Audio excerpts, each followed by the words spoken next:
of you that transcends like the literal you. So you could call it the capital S self.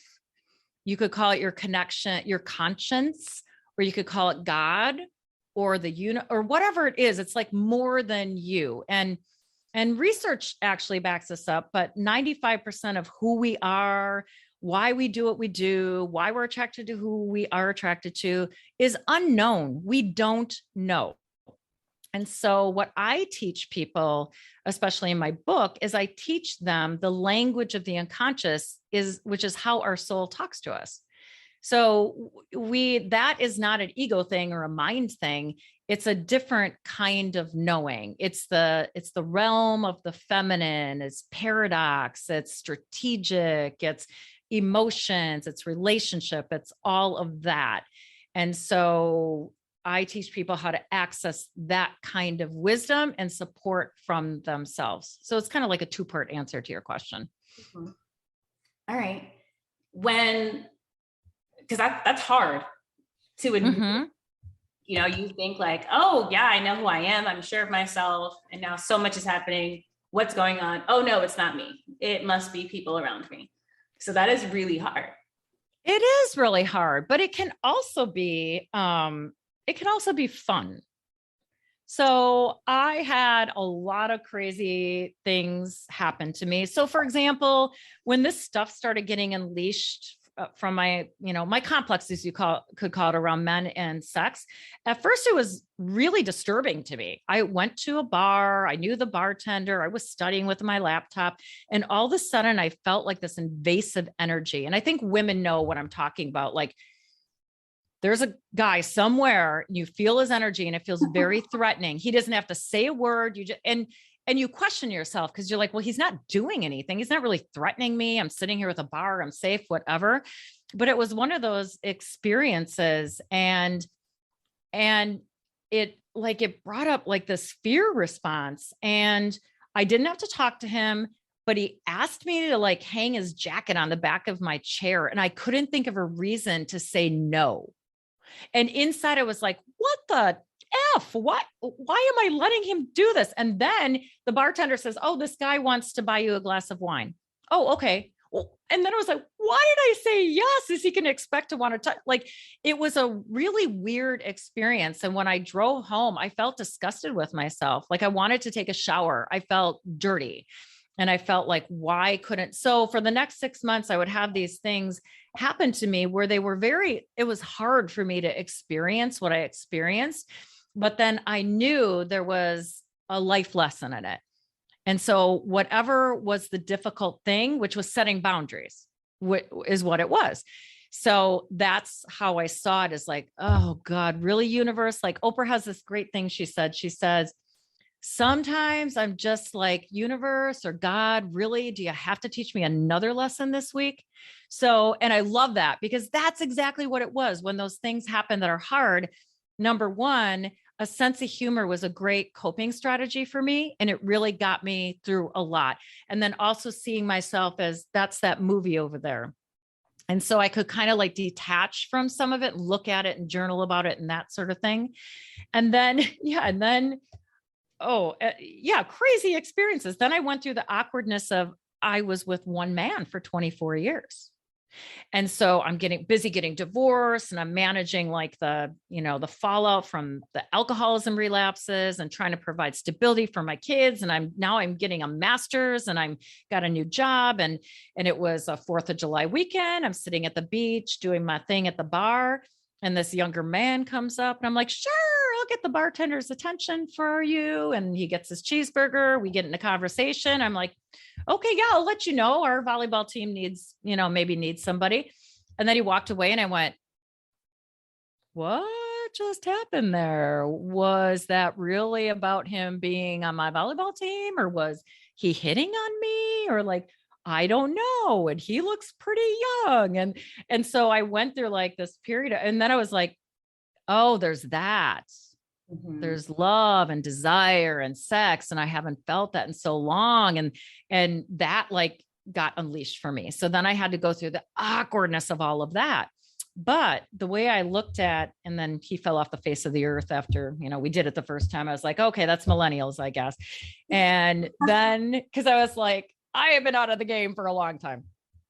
So then I was like, now I need it.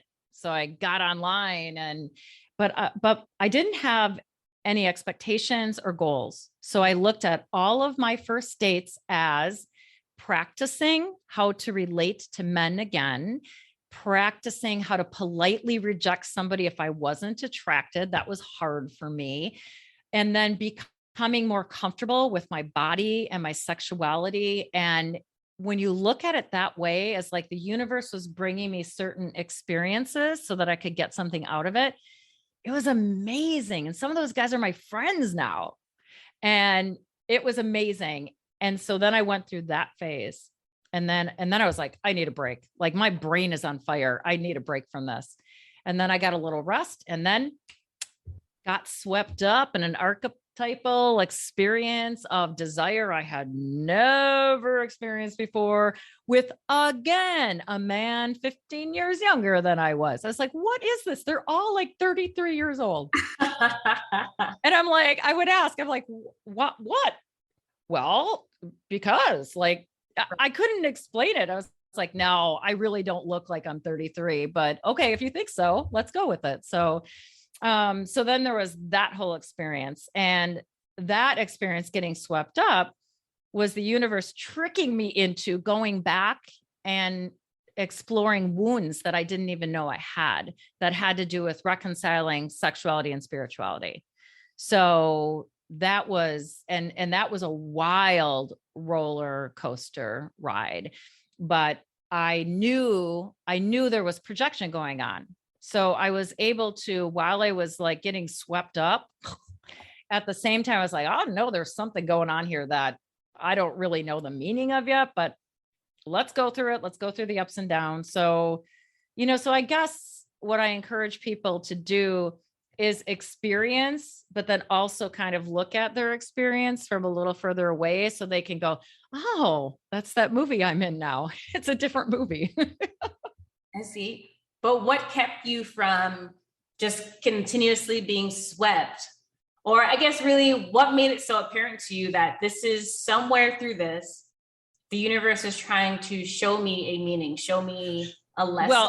Well, because there were challenges that came like within a month.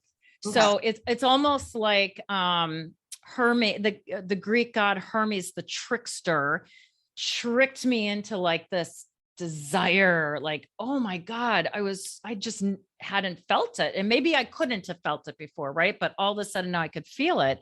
Mm-hmm. But within like a month, there came the religious arguments.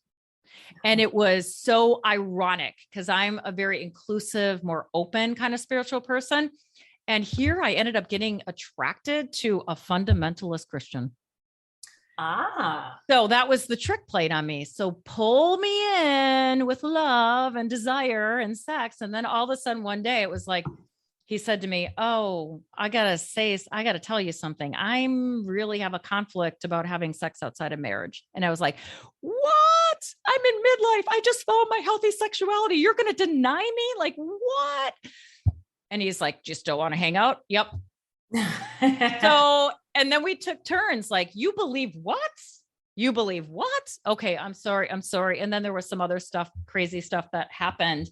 And so it forced me. And then there was a time during that relationship where we could not see each other. And that's going to be in my memoir. And during that period of me being alone is when I had the most interesting sort of experiences of reconciling sexuality and spirituality. So I had experiences that were both sexual and spiritual at the same time. I could not separate it. So I had spiritual orgasms. And I thought, oh my gosh, I can't tell him that. His head's going to explode when he finds out like God is giving me orgasms. So like it was that relationship that got me into, it's like pulled me in, it tricked me in. And then there was this challenge. And then there was this, the more that I learned to surrender and to receive and to trust, and the more the more pleasurable it was. So it was like a feedback loop. And I'm like, okay, I'll let go of control a little bit more. I'll let go of perfectionism a little bit more. And I was always rewarded in the form of feeling some kind of joy or pleasure or what it was. So, and this is part of what I research, is that I had this really interesting experience, and I know that there's meaning to it. And I came of age in the 80s, and the 80s were a time that felt very promising. Like, oh, women are, like, I saw the first female partner in a major law firm in my state. That is the first time that happened. And I was like, yeah, I'm going to go study finance, and, I'm going to be an entrepreneur and this and that. But at the same time, there was a backlash against women's progress. Mm-hmm. So at the time that I entered my 20s, it was still not illegal to fire women if they didn't have sex with their male boss. It was not illegal for a husband to rape his wife. So during this time, there was all sorts of things unleashed. So there was this progress, this pushing forward, the Thelma and Louise and Lifetime TV network, if you remember that. And all that contributed to the Violence of Women Act being passed. But then there was this backlash. Uh-huh. And women were also demonized as sexual deviants and homewreckers and all that kind of stuff. So I think, like, what I want to do, especially for women who came of age during that time, is for them to realize that they have like really complex stuff inside them. It's a kind of trauma and wounds that they might not be aware of. So I didn't know I had these wounds until the safety of my marriage was gone. And then all of a sudden I'm like, what is this sex stuff and this God stuff, and how does it work together? And so I know my experience of reconciling these things, I'm not alone. And I know it's part of a kind of movement, a kind of evolution when it comes to that. Right. It sounds like, it really sounds like a moment of you actually found you, and still in that process of finding your own enjoyments in all types of realms. Maybe you didn't like blue and now it's your favorite color.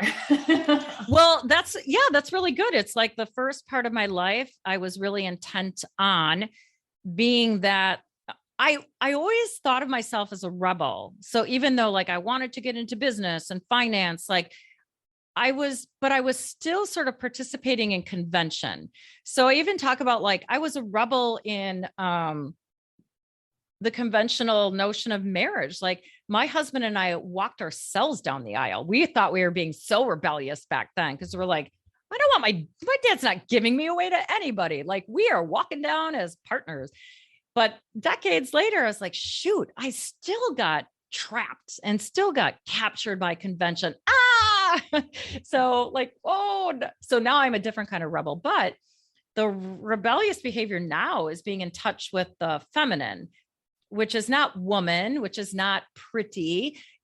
But it is about this notion of relationship and paradox and irony and strategy and patience and a different kind of knowing. The unconscious is the realm of the feminine. So now I approach my life in a really different way. Like, I don't even know what I like, what I enjoy, or what I desire anymore. So I can't even set any goals. So I allow, like, well, how does my body feel? And, about doing this. Oh, it seems like I should do this right now, so I'm going to do it. But I still, and I have to bring some kind of structure to that. But yes, so it's almost like I'm compensating for a way that I lived that was too one-sided, to one way of being. So yeah, I like the way that you put that. Yeah, you're exploring. I love it. Love it. Now, your book, is it through your process, your cycle, or maybe helping others find their process? So, I mean, the way my book came about was, I told you I had researched and I knew that I was going to write a memoir, which I'm still writing. And then last fall, and I'm building a new coaching business. So last fall, I was like, oh, okay, I'm going to show a potential publisher that I know how to market. I'm going to throw together this workbook or whatever for working with your unconscious. Why I thought I could just throw together my first book on depth psychology, I have no idea. And so I got swept up again And my unconscious was like, okay. And I was like, type, type, type, type, type. So the book is a framework for self-reflection.